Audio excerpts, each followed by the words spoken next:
يا فتى يا عليم يا رزاق يا كريم اللهم افتح علينا فتوح العالم واجعلنا إمام المتقين واجعلنا من عبادك الصالحين واجعل أعمالنا خالصة لوجهك الكريم والحمد لله رب العالمين. أعوذ بالله من الشيطان الرجيم. أعوذ بالله من الشيطان الرجيم. بسم الله الرحمن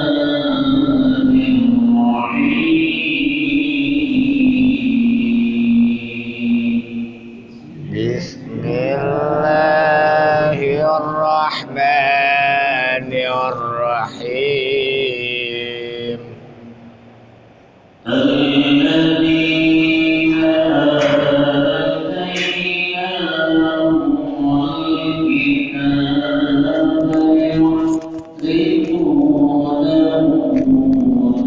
يعرفونه كما يعرفون أبناءهم. الذين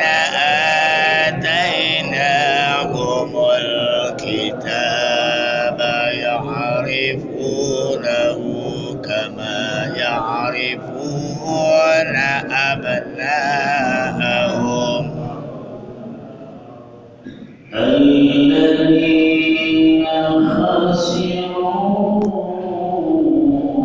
أنفسهم فهم لا يؤمنون.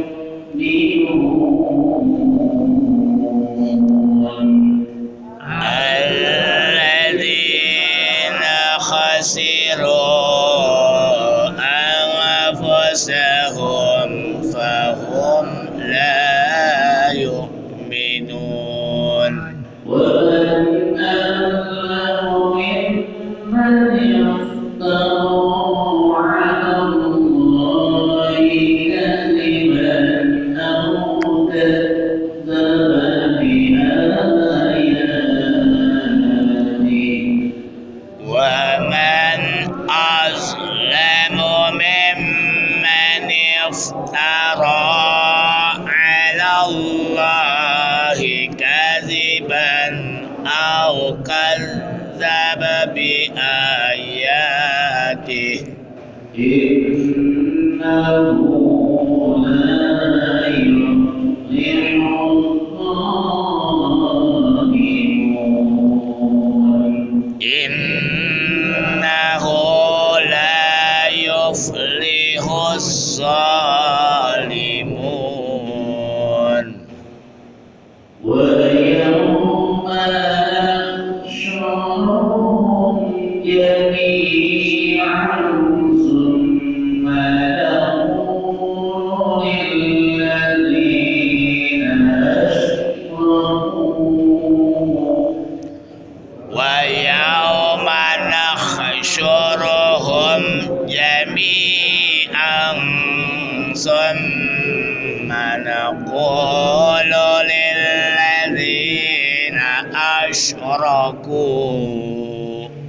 للذين أشركوا أين شركاؤهم الذين كنتم تزعمون.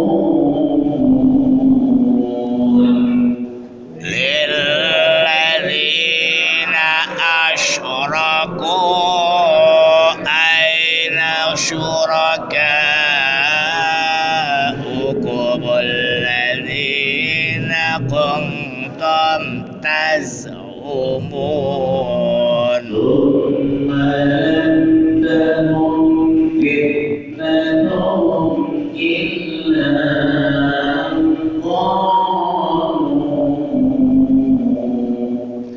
summa lam takun fitnatuhum illa an qalu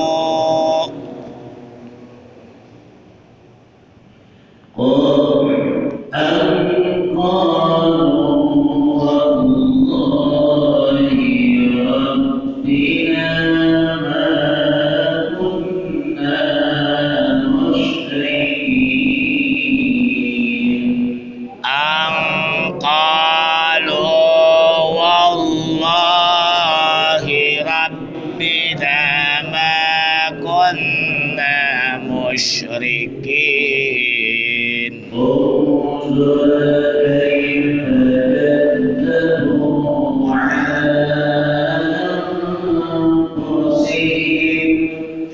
Anzur kaifa kazabu ala anfusihim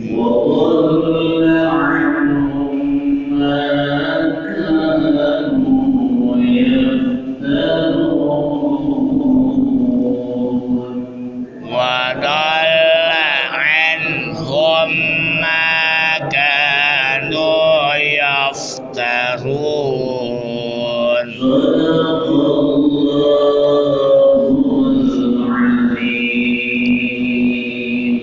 Sadaqallahul azim.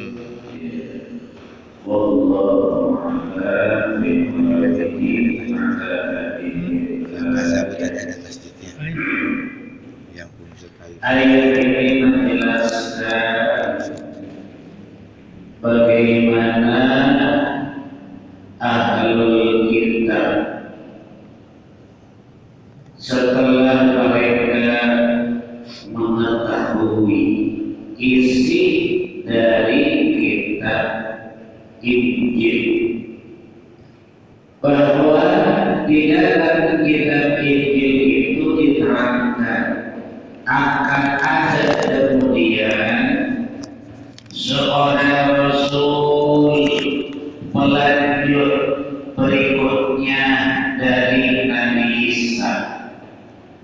Bahkan jelas di dalam kitab Injil itu diterangkan soal atau ciri-ciri tanda-tanda baginda Nabi, dari mulai dikandung, dilahirkan, masa anak-anak, terus sampai kepada nantinya menjadi nabi dan rasul, komplit oleh Allah. Karena soal penting hadirnya pemimpin di muka bumi, bahkan kehadiran pemimpin baginda Nabi ini kafatan linnas, untuk seluruh manusia, berbeda dengan kepemimpinan nabi-nabi atau rasul-rasul sebelumnya. Hanya dalam satu suku, satu kelompok, inilah sosok pemimpin yang akan memimpin seluruh umat manusia. Kafatan linnas, kata Allah, tidaklah kami mengutus Muhammad untuk membantu manusia kafatan linnas seluruhnya. Maka perlu dikenal ciri-ciri sosok pemimpin itu. Namanya juga sosok yang akan menentukan langkah kehidupan manusia, dibina, diarahkan guna agar manusia itu baik, manusia itu mulia, manusia itu selamat. Jadi betapa pentingnya mengetahui sosok pemimpin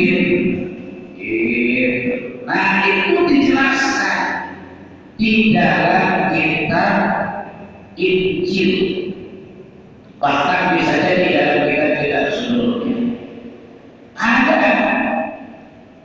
bisa dilihat di dalam surah Al-Fath ayat 29. Tadi tidak saya buka. Langsung disebut Muhammadur Rasulullah walladzina ma'ahu asyidda'u 'alal kufari rahamau bainahum.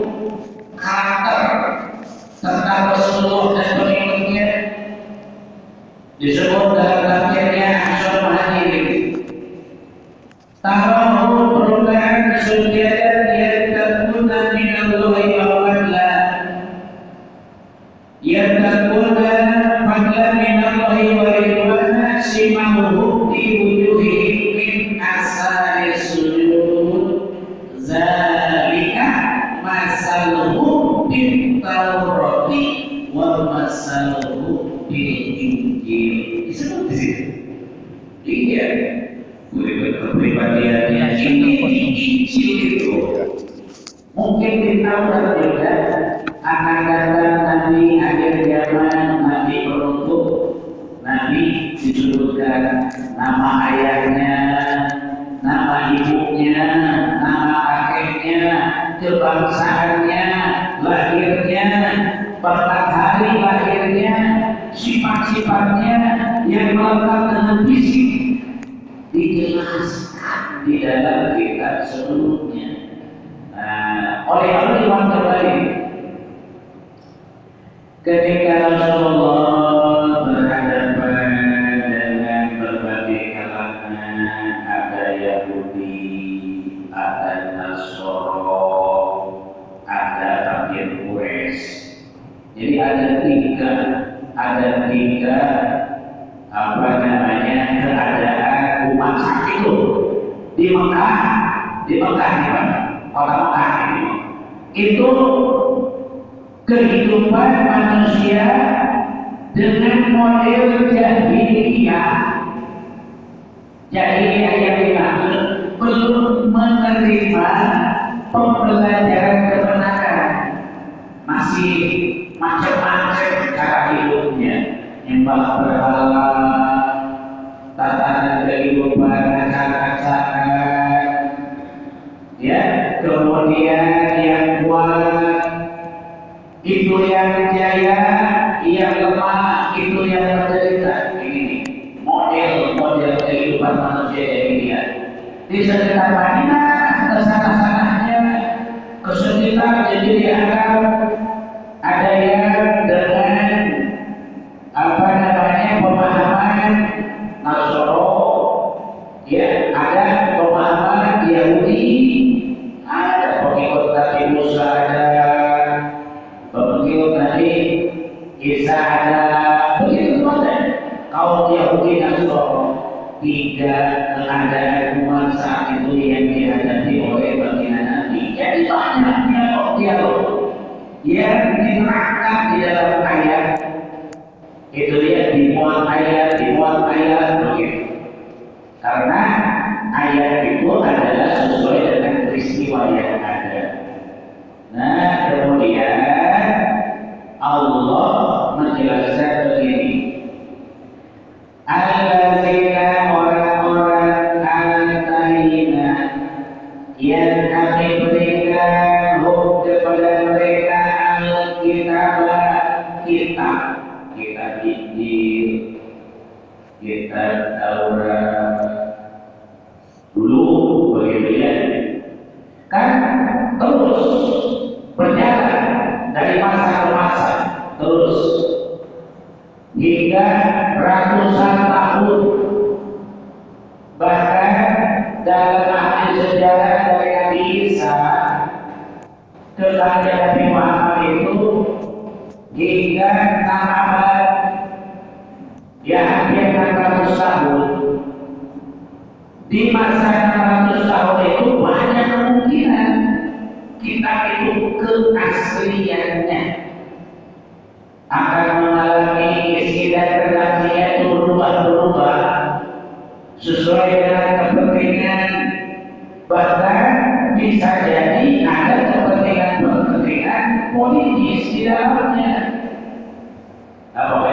sebagai apa namanya gambaran.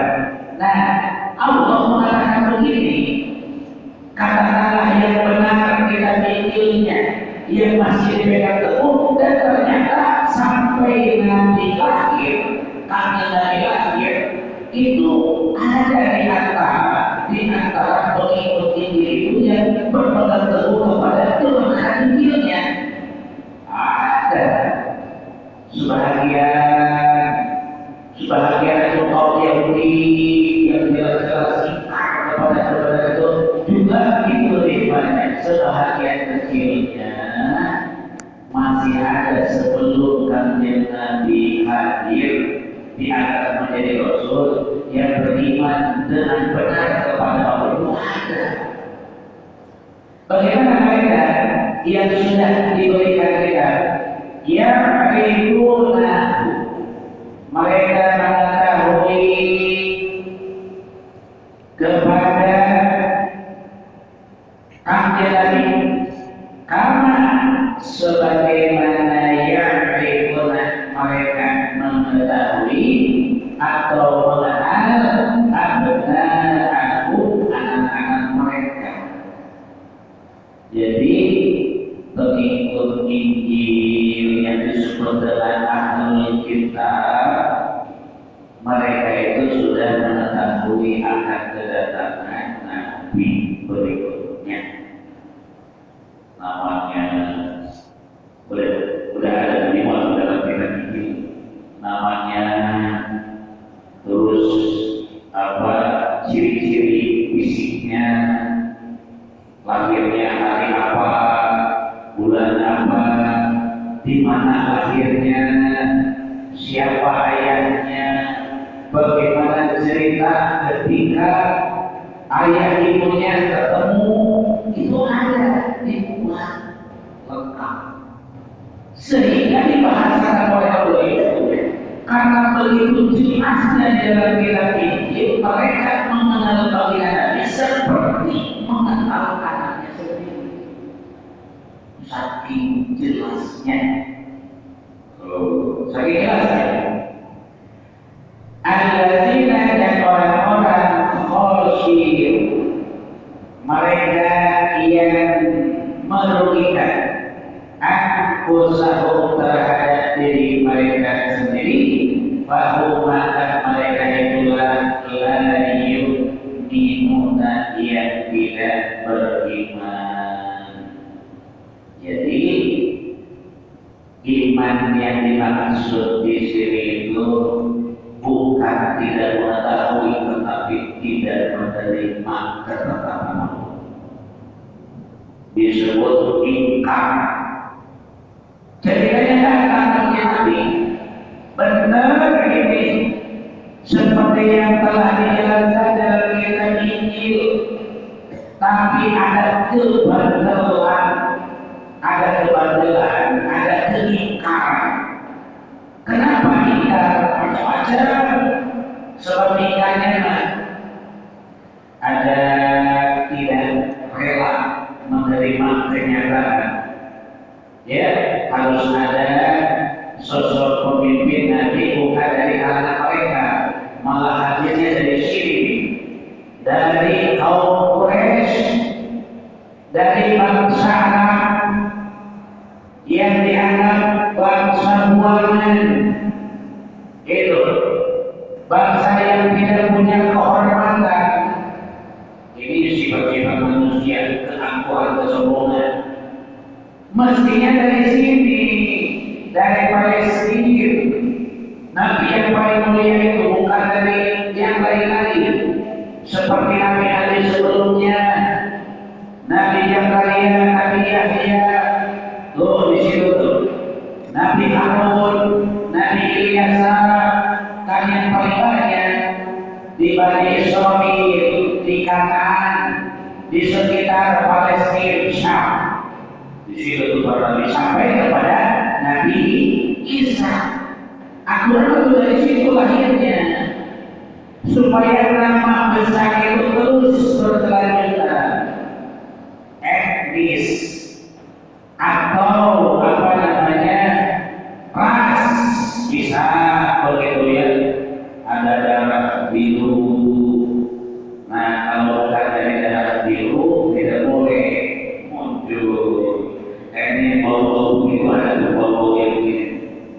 Ya, jadi pemimpin itu harus dari ras yang rada-rada darah biru. Persis di Indonesia itu rasnya itu macam-macam, ya kan? Ras itu apa? Suku, ras dulu. Ada suku Sunda, Jawa Barat, ada suku Jawa, itu yang mereka. Jawa itu ada Timur, ada Tengah, ada Barat, ada ras Jawa, ada suku Sumatera, ada suku apa namanya Dayak, begitu ya, pokoknya jangan sampai ada begini punya pemikiran begitu ya, bahwa yang jadi pemimpin itu harus dari ras ini, suku ini. Itu ada model Yahudi Nasrani gitu loh, harus dari bangsanya, karena ini lahir bukan dari bangsanya, maka tidak boleh ada dikejar-kejar, harus dibunuh. Saat usia 12-13 tahun lah, Rasulullah masuk ke usia remaja, masuk ke usia dewasa begitu. Dibawa dagang sama pamannya. Abu Thalib sayang sama kanjeng Nabi karena yatim piatu. Dari kandung ayahnya wafat, lagi ibunya wafat, besar sedikit, kemudian ibu sampainya wafat, tinggal sama pamannya, sudah menjelang remaja dewasa, dibawa ke Syam dari Jazirah Arab, dagang, karena memang wilayah lintasan perdagangan dibawa sampai di satu tempat biasa, ya memang dulu mau pakai otak, terik matahari, dinginnya malam, kalau siang panas, kalau malam dingin, kalau capek, terus berhenti di kampung-kampung, yaitu udah budayanya begitu, ya budayanya bertamu ke kampung lain, sampai di suatu tempat, di sana ada tempat rahib namanya, kira-kira madrasah atau tempat ibadah orang-orang kaum Nasr. Nah, rakyat ini beda dengan yang lain, beda seperti punya sifat malu begitu, beda dari yang lain, dari rombongan itu beda. Ada yang menarik perhatian di seorang pendeta komandan, langsung ada kebatinnya, langsung gemetar. Kenapa gemetar?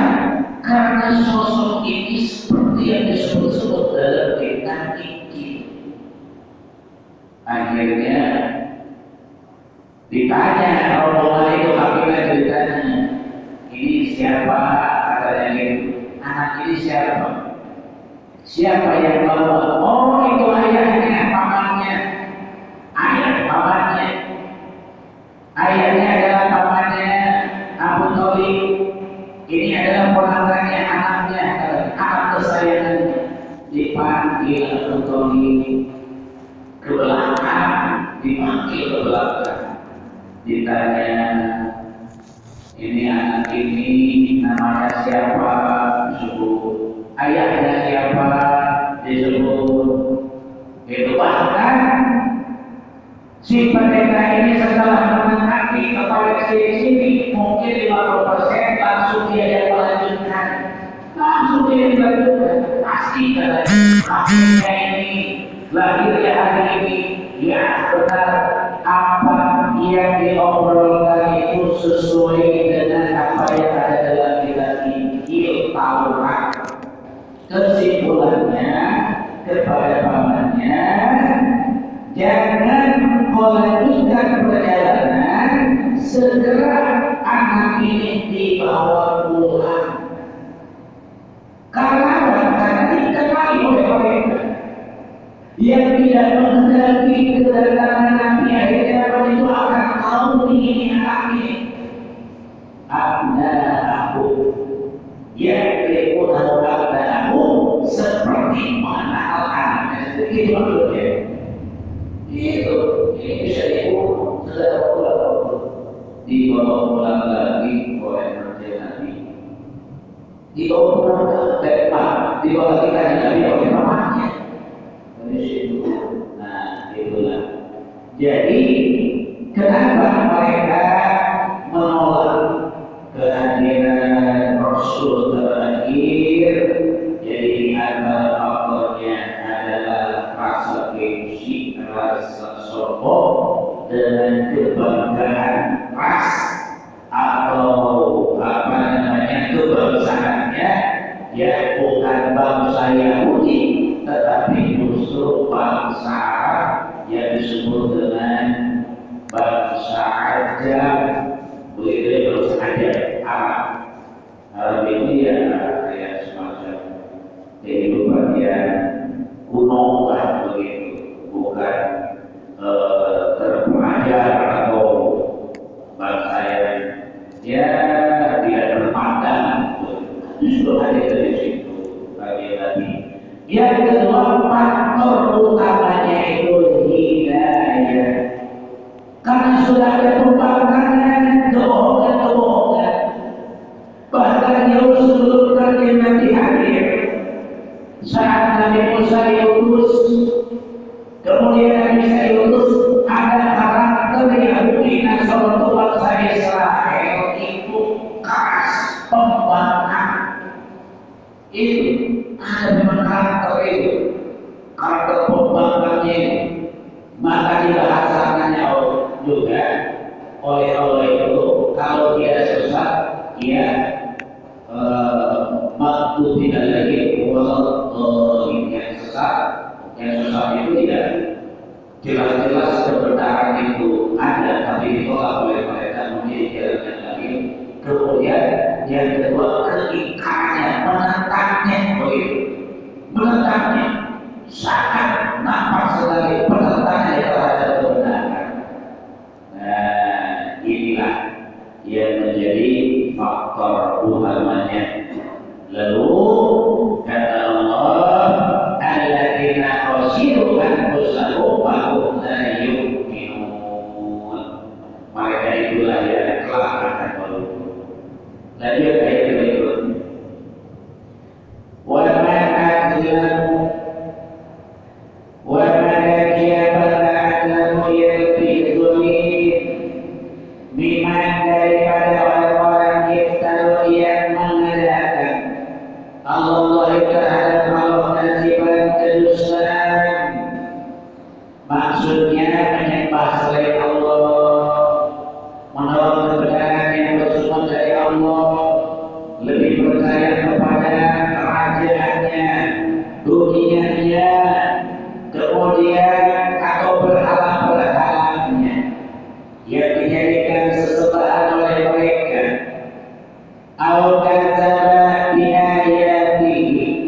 Atau memang mereka mendustakan ayat-ayat Allah yang sudah jelas-jelas ayatnya datang dan benar, logikanya ada, terutama ayat-ayat Allah yang melekat dengan diri Nabi.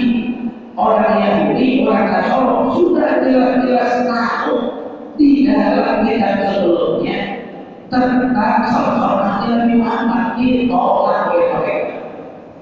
Bukan tidak tahu, tetapi memang ditolak.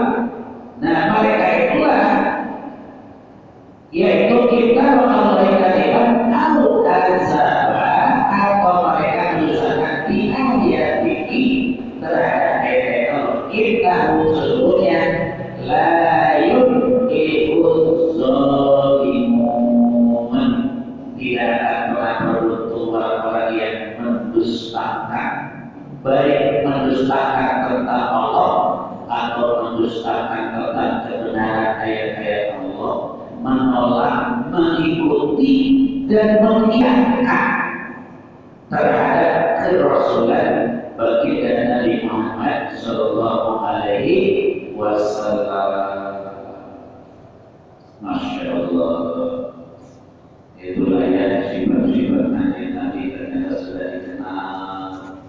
jauh sebelum Rasul datang. Dia ratusan tahun berikutnya sejak mereka dididik oleh Nabi Isa, masih dididik oleh Nabi Isa, masih itu. Bahkan akan kedatangan Nabi setelah aku katakan Nabi Isa namanya Ahmad.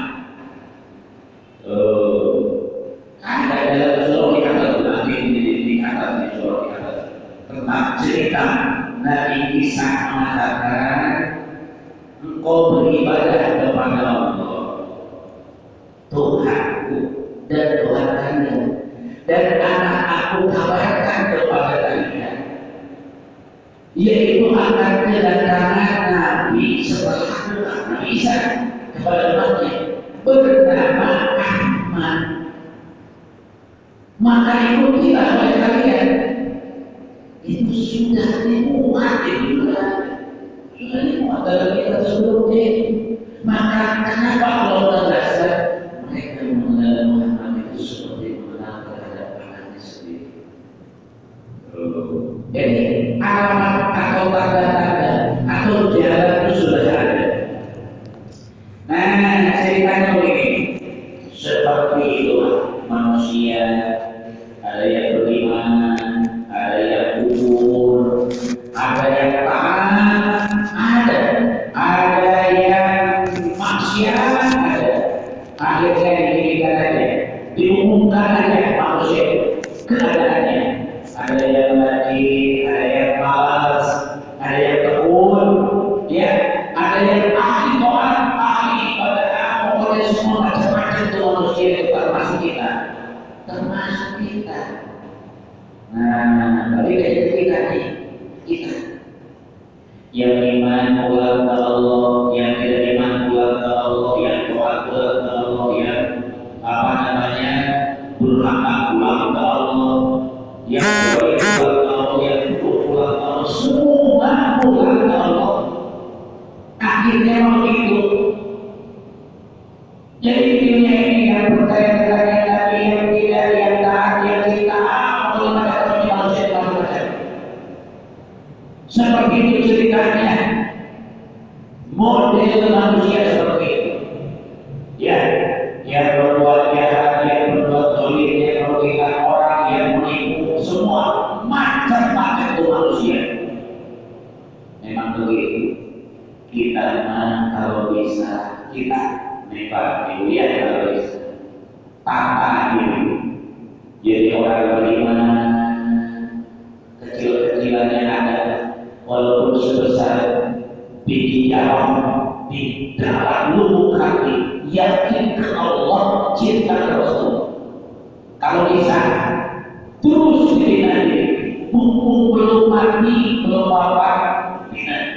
Terus kecil-kecilannya setelah iman, ibadah, tekun ibadah. Nah, berikutnya jaga diri, jangan berbuat zalim, jangan merugikan orang, jangan menyakiti, atau kalau bisa meningkatkan berpikir, justru jangan zalim, jangan justru orang lain dibantu oleh kita. Kita ini jadi orang yang mendatangkan manfaat untuk yang lain. Kalau bisa iman dijaga, ibadah tekun, kezaliman kejahatan jauh, kebaikan itu jadi harapan harus begitu supaya pulang ke Allah itu bahagia. Kalau bisa begitu, rumus hidup itu begitu. Dijaga keimanan, dibina tetangga, jauhkan diri dari berbagai kezaliman, merugikan orang. Oh ini bukan hak saya, ini merugikan orang, ini ada jauh. Terus kita punya komunikasi, bagaimana supaya saya mampu untuk jagain. Udah the best gitu, udah the best kalau begitu. Iya, udah keren lah kalau jalan sekarang. Iman dijaga, ibadah dijalankan, dijauhi. Terus orang diberi manfaat oleh diri kita. Apa itu? Dengan ilmu, dengan tenaga, dengan pikiran, tubuhnya dengan materi, dengan materi. Ada masalah. Kalau begitu tuh setiap manusia, mantap, terkerap begitu. Ya kan? Coba ikhlasnya kamu, ibadahnya istiqomah, kejahatan dihindari, manfaat ditebarkan, pasti yang baik-baik yang akan hadir dalam hidup ini. Nah, kalau dia orang lain sudah kita harus begitu, mulai Allah. Ini ayatnya. Lihat ayatnya ini. Wa yauma nasyuruhum, kami akan menghimpun mereka jami'an.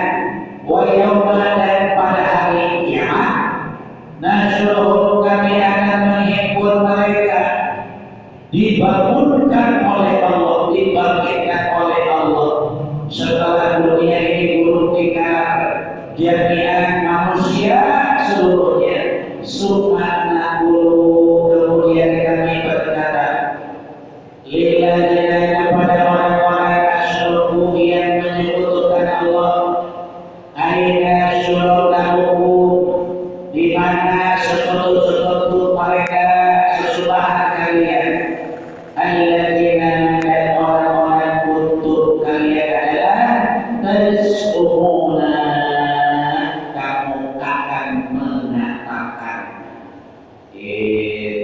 Nanti pada akhirnya dihadapkan ke Allah semua, disoal di sana, diperlihatkan, dinampakkan. Kalau kita bergeser ke surah Al-Jannah, kita julkilatil ardu jiljalah wa akhrajatil ardu asqalaha.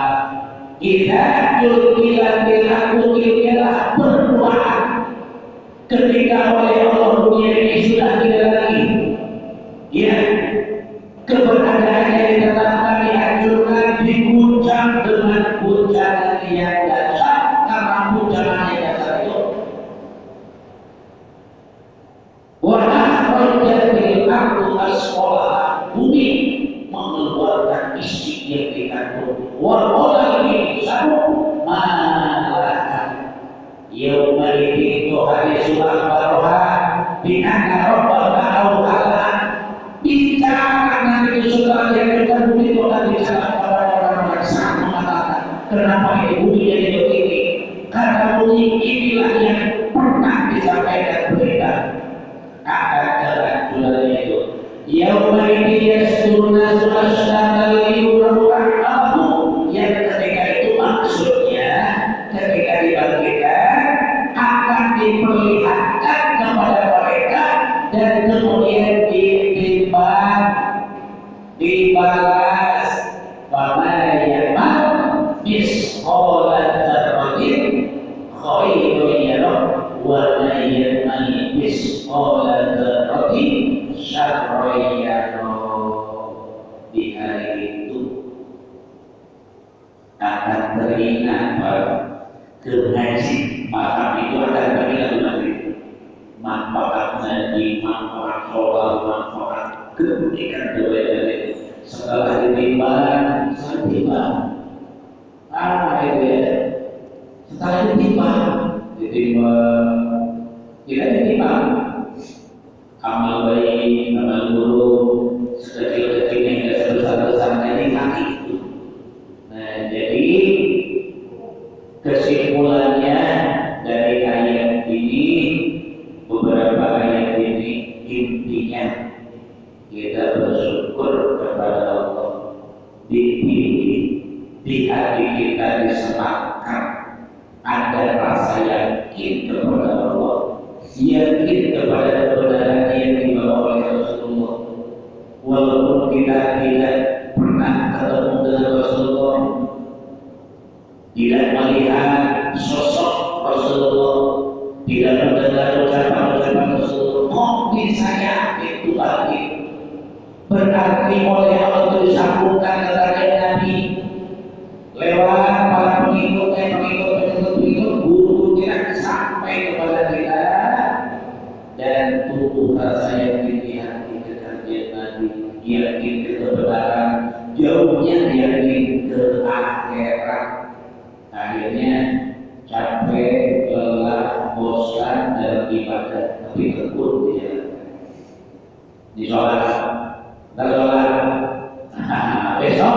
sholat lagi. Habis sholat, sholat lagi. Terus begitu sampai wafat. Mudah-mudahan iman itu selalu ada sampai wafat. Insya Allah termasuk kita kepada umat Kanjeng Nabi di akhirat, mudah-mudahan selamat. Intinya itu. Jadi tumbuhkan rasa cinta kepada Kanjeng Nabi, tumbuhkan rasa yakin kepada Allah. Mau ada yang mau sebelum aja ada yang mau menyampaikan?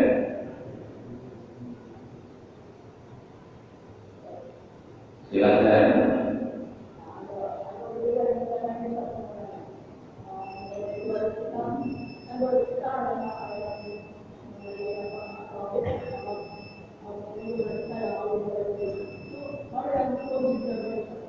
Tauhid.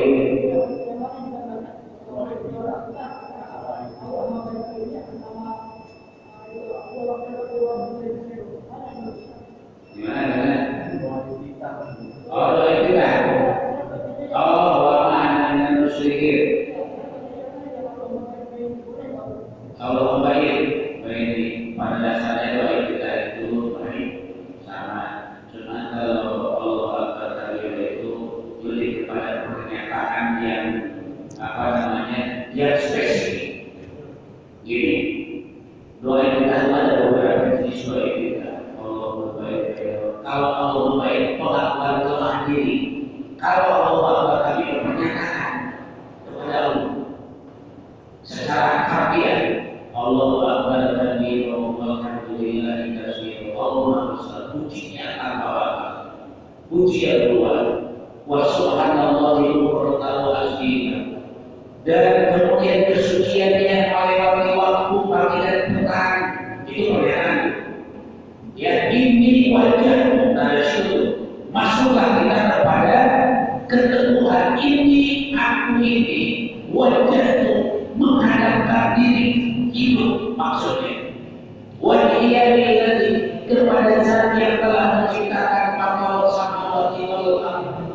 Nah, maksudnya itu keteguhan penghambaan kepada Allah, bahwa itu menghadapkan diri kepada Allah. Lalu apa yang dihadapkan kepada Allah dalam bentuk apa namanya penghambaan itu?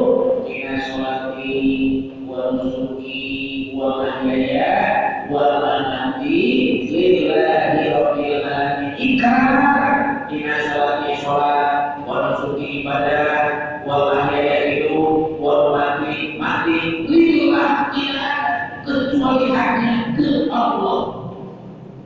Lalu di situ ditetapkan kemuliaannya, la syarika lahu wa bidzalika umirtu wa ana minal muslimin. Ada kalau dalam ayat itu awal muslimin. Kalau awal muslimin itu Tuhan Nabi Ibrahim. Kalau kami Nabi Muhammad, begitu dari Nabi Muhammad itu wa ana minal muslimin. Itu ya.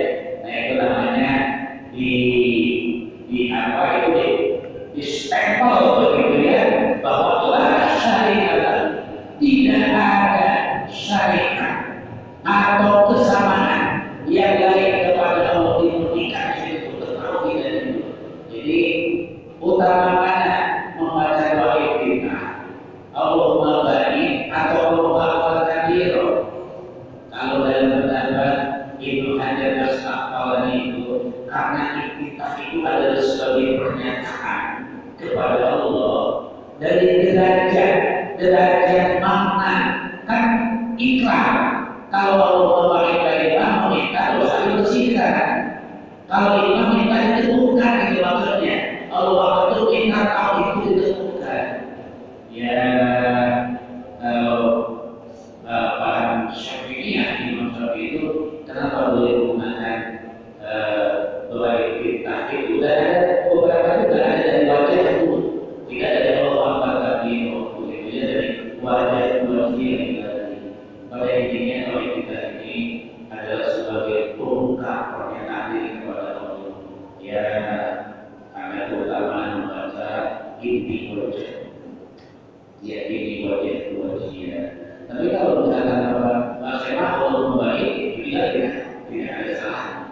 kalau ini itu pembinaan batin dalam ketauhidan.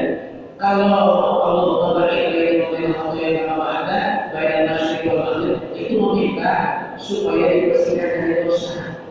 Dosa itu jauh dari kita seperti jauhnya agama dalam negeri supaya terpelihara diri dari dosa.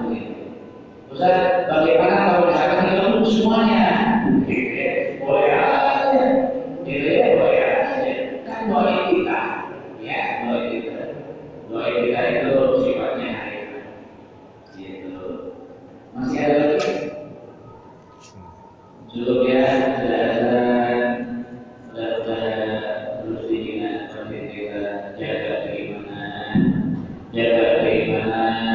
tinggalkan ketaatan, muliakan akhlak, jauhkan dari segala kejahatan, kalau bisa mendapatkan manfaat supaya kita benar-benar mulia pulang menghadap Allah dan semoga selamat kita semua insyaallah. Mari berdoa. Amin ya Allah ya mujibas sholihin. Tawassalna bil alamin wa tawassalna bil alamin. Atabul qawla wa tabul qawla. Rabbana la tuzigh qulubana ba'da idh hadaytana wa hab lana min ladunka rahmatan innaka antal wahhab.